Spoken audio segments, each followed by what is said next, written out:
Hi everyone, welcome back to another podcast. My name is Glenna Manarang. Welcome to soulishfemme, and today's topic is titled When Passion Dissipates. Passion is necessary. Everybody has passion. When you have no passion, then perhaps you are somewhat dead on the inside. It actually ignites something within you when you have passion. When you first fall in love with someone, you are passionate in the beginning. Anything that you do in life, it takes passion to start. However, with time and with season, that passion will dissipate, or in other words, it's going to deteriorate, or it's going to subside, is another word. So you're learning a lot of adjectives today, and therefore we are going to discuss about the attitudes, the things that you must do when passion is going to dissipate. Number one is about commitment. 1 Timothy 6:8 says, "Now godliness with contentment," or commitment, "is great gain." We brought nothing into this world and carry nothing certain. We can carry nothing out, and having with food and clothing, with these we shall be content. So I guess contentment rather instead of commitment. So contentment is number one, to be able to continue in life when you are going to lack of passion. So contentment is something that necessarily you are enjoying in the season of your life. Perhaps you are in the season of planting today, and then tomorrow you just have to wait for the season of harvest. Contentment, not necessarily that you have to be complacent and do not follow your dreams and goals. Contentment sometimes looks like you are in the wilderness. It takes a long time to watch something that you want something to grow, like a farmer. I always like to give an example that before you harvest something, it takes months of cultivation and takes months of taking care of the plant or whatever it is that you're taking care of. The same thing with us. We can be content of these things, for we are told that with food and clothing we must learn to be content. With these things we cannot just always be achieving and always getting more and not really enjoying what we have today, especially in a society that we are told that we must be overly achieving something, and we could never just sit back and watch and appreciate and celebrate every milestone that we have accomplished, because we are so caught up in always achieving things. But sometimes we become so caught up in the action but not necessarily enjoying the being, of which perhaps trying to appreciate the hard work that we have done. And number two is commitment. James 5:7, it says, "Be patient until the coming of the Lord. See how the farmer waits for the precious fruit of the earth, waiting patiently for it until it receives the early and latter rain. You also be patient, establish, ground or rooted your hearts, for the coming of the Lord is at hand."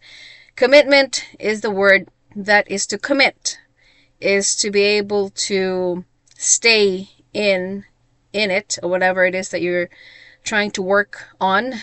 Commitment is the word that we usually do not hear often in our world today, because nobody likes to commit. Every time when life gets tough, when circumstances usually does not always turns out the way that we planned, the fastest solution for each one of us is to run away, give up, quit. And that is very common. Commitment is something that even James said, just like a farmer who waits for the precious fruit of the earth, waiting patiently. That's the word that commitment has to be combined. Because if you cannot commit in something, you will be impatient. So for most of us, we quit because we're impatient. We haven't received or seen the outcome that we hope for. We hope for a successful business, and we think that just because it didn't work, perhaps it's not really meant to be, so we just quit. We never commit. The same thing with any relationship. Our culture is basically saying, pack up your bag and leave. Maybe you have married the wrong person. The other side is a lot greener. You deserve better. And if we really are going to follow the teachings of the Bible, we must be careful with those kinds of advice. Yes, marriage is hard work. Marriage takes a lot of two people to compromise, sometimes to communicate. But at the same time, it also takes a lot of patience and commitment. To commit with someone that is not so perfect is very hard, because we usually have this idea that when we come into a relationship, we can change people.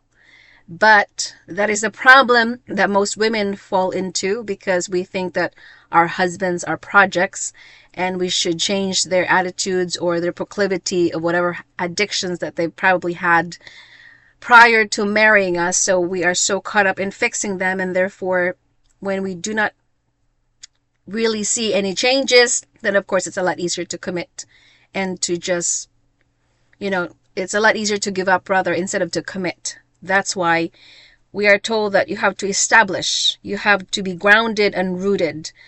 Your hearts, for the coming of the Lord is at hand. So not necessarily that we have to commit to someone.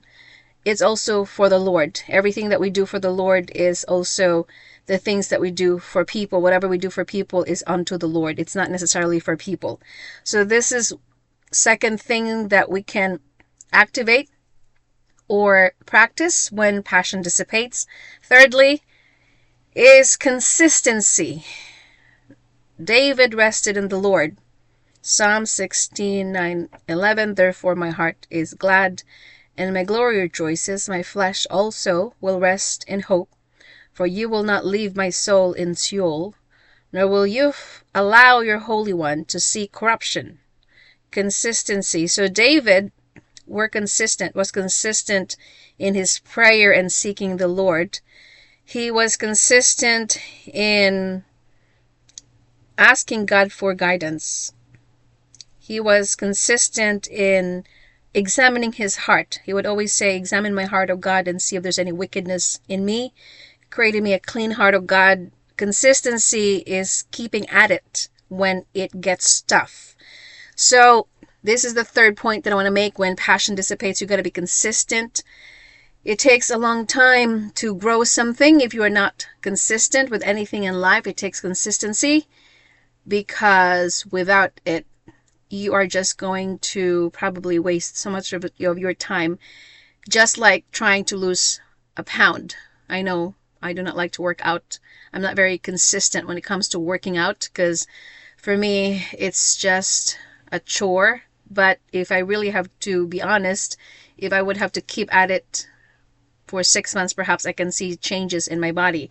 The same thing with eating the kind of food, healthy food, the healthy choices that is best for our body. If we're consistently eating the right food and doing the right things, then we can see results. The problem is inconsistency, and the lack thereof of consistency is where we fall short of it, and we end up going to go back to the same old pattern, the same bad habits and behavior that is not going to help us in the long run. The same thing with keeping up with my vlog and YouTube is something that I need to also be consistent. When I said that I'll be here Mondays and Thursdays, that I have to show up consistently. Of course, somehow if there's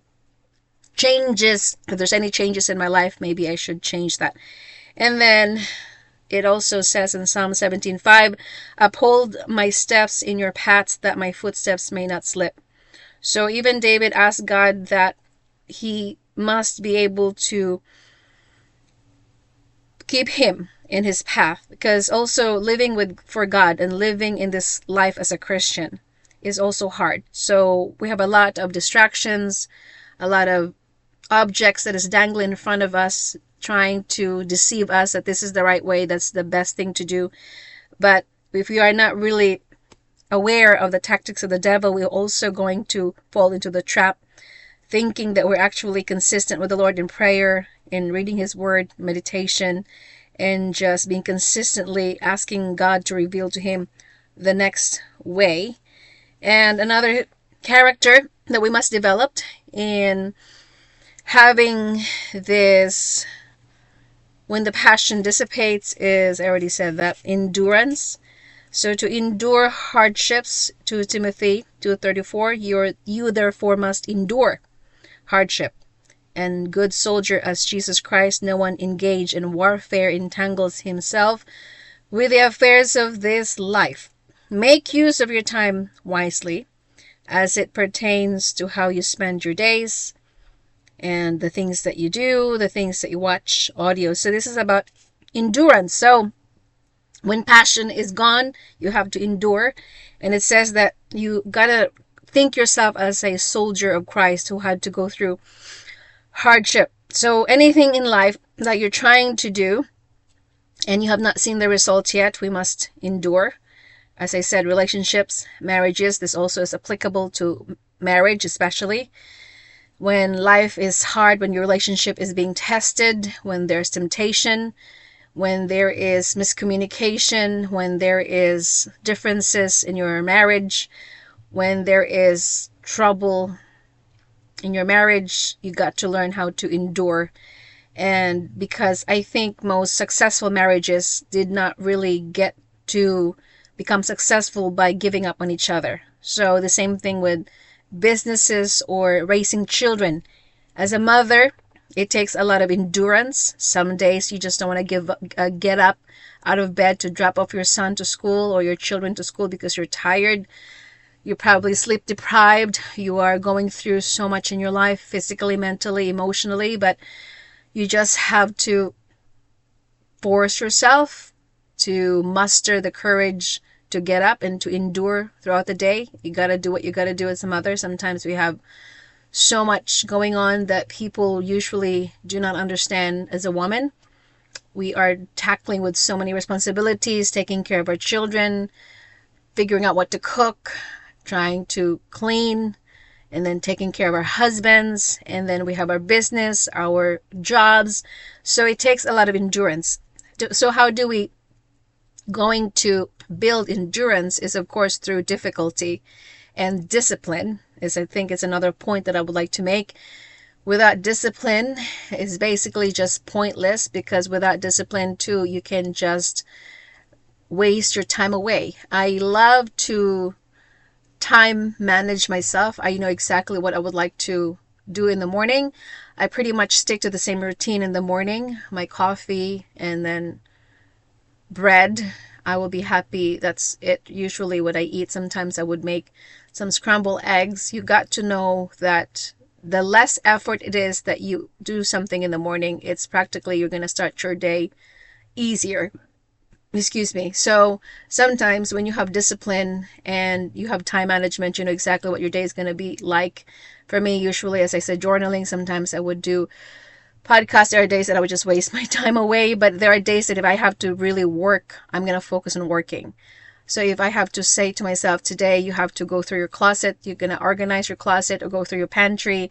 There are days that I would just have to be disciplined and trying to keep up with the unnecessary clutter that's just shows up in my kitchen or somewhere that I do not need. I have to be disciplined in keeping up with the clothes that I no longer wear, and it's just occupying space in my closet. I have to be disciplined in throwing out, sometimes the trash, not to be able to just let it sit there with the help of my husband. And there are things that you got to be disciplined also. As I said, hygiene that we have to develop, hopefully brushing your teeth and taking care of your hair as a woman and taking care of our body as a woman, especially when you're going through a lot of changes as a perimenopause, perhaps for some of you there. We have to really just be attuned to the things that are happening in our lives.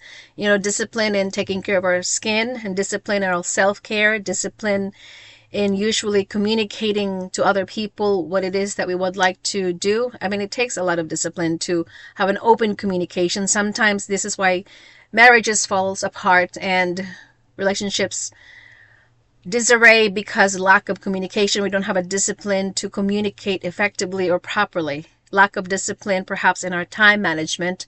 We squander a lot of times watching things that not really necessarily. I am guilty as such, because instead of reading a book, sometimes I am caught up into just mindlessly watching things on YouTube that I know I shouldn't, or just without discipline in areas that I should be disciplined, like I said, working out and drinking lots of water and eating the right kind of food. Because eventually, when we're not disciplined in areas that we must, then we are going to see it. We're going to see the result, and most likely we don't see the fruition because we didn't put the effort. So, and I think lastly is also going to be determined. And when it comes to endurance, it says, for you have need of endurance, so that after you have done the will of God, you may receive the promise. So the person that is enduring the salvation, because we want to get to the finish line, to keep at it. Being a Christian in this world is hard, but it says that when we endure by being a Christian and doing the right thing for the Lord and to work for the Lord, we have a promise. We're going to receive rewards in heaven. I don't know what that reward is.